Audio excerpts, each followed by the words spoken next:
So we'll move on to houses and a little bit more how in a temperate climate you might want to think about creating a house, which is called passive solar heating and cooling. And mass is very important. So temperate home would have larger or thicker walls, say, than tropical homes. So this is called the Trome wall. There's a gentleman named Trome Michel, and he invented this concept. And basically what he did is he took his house and he put a piece of glass in front of his brick wall. So the sun was shining and he felt the wall. He said, man, the wall's getting hot. If I put a piece of glass in front of the brick wall, right, and the light went through the glass and hit the brick wall, but then it reflected back and it got stuck, like in a greenhouse. And well, what happened? It got hot. So that made the air come underneath the glass and suck up. So he created a phenomenon, or identified a phenomenon.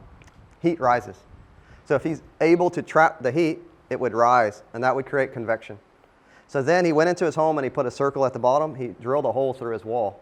So he has a glass outside, and then that created, and it sucked the air, the cold air in his house, up through the wall, and then he drilled another hole at the top, and it made the hot air go in his house. So now he can heat his home by just putting a glass in front of the wall outside, utilizing the sun. So that was interesting.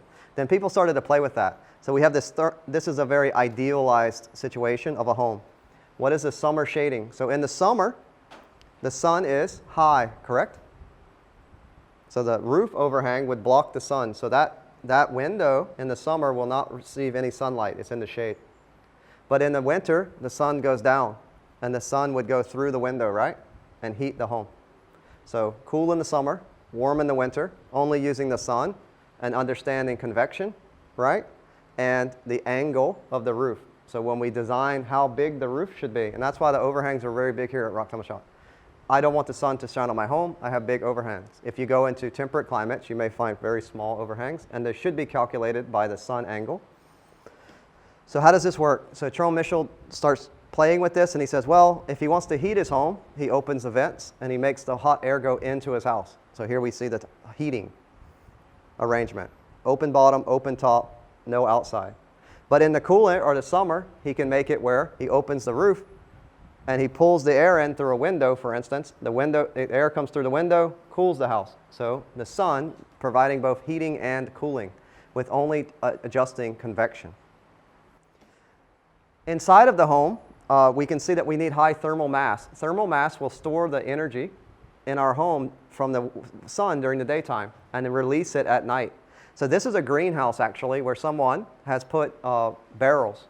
The barrels are filled with water. So during the daytime, the sun shines in and hits the black barrel and warms the water. And at night, that warmth is released into the greenhouse, and that helps to warm their greenhouse. So they collect the energy into, and if we had our greenhouse situated on the sun angle, remember one wall is always the back wall. So the sun comes through, hits the back wall, heats up the back wall, and then we can utilize that. So it's quite interesting. So here we see a Trome Michel wall utilizing barrels. So they took the barrels. They're very inexpensive to get. You put wood on top. That's my bench. I can work. And that's going to heat up during the daytime and release heat at night. So here's our partial lean-to design with a water wall. We also can see that heat can be stored in brick, for instance. So just by training our plants, so we could, whether it's apples, tomatoes, lots of different plants that you can train, up a wall. So during the daytime, the sun is hitting the wall and heating it. And then that would allow these tomatoes to make it through the growing season without having, let's say, frost. Because that wall will maintain enough heat for me to have my tomatoes make it through maybe the first 1, 2, 3 frost. And that will extend, and I'll have longer tomatoes just by utilizing the heat from the sun. This is also Sepp Holzer, the Austrian permaculturalist. This is one that's called a Wofati house, but you can also use it for animals. The idea is basically this. If I go to a temperate climate, typically lots of places for sale have trees. If I clear a few of the trees and only use the soil from my ground, I would be able to build a home.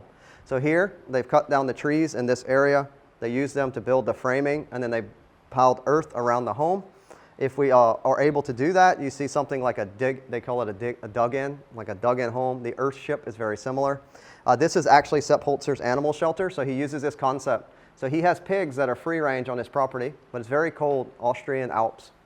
So he digs into the hillside and he allows the pigs to have a refuge. So the thermal mass of the rocks taking the sun heat and on the earth allows that not to be so cold. So the pigs go inside, they huddle together because that's the type of animal they like to do that. And at which time they can make it through the winter easier. So that's just a very simple home. So there you go. Other things that we can look at, sun traps. So this is a picture of Sep's farm again. And what he does is he understands that as the sun hits a rock can be a solar collector also. So between the rocks on the side of the mountain that he's on, he plants basically citrus fruit. So he's growing citrus fruit in the Alps at like 2,000 meters in Austria.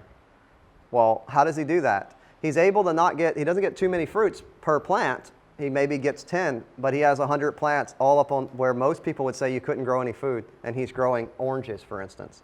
So that's really interesting. He also grows pumpkins and grapes on a hill, on rocks. So pretty interesting.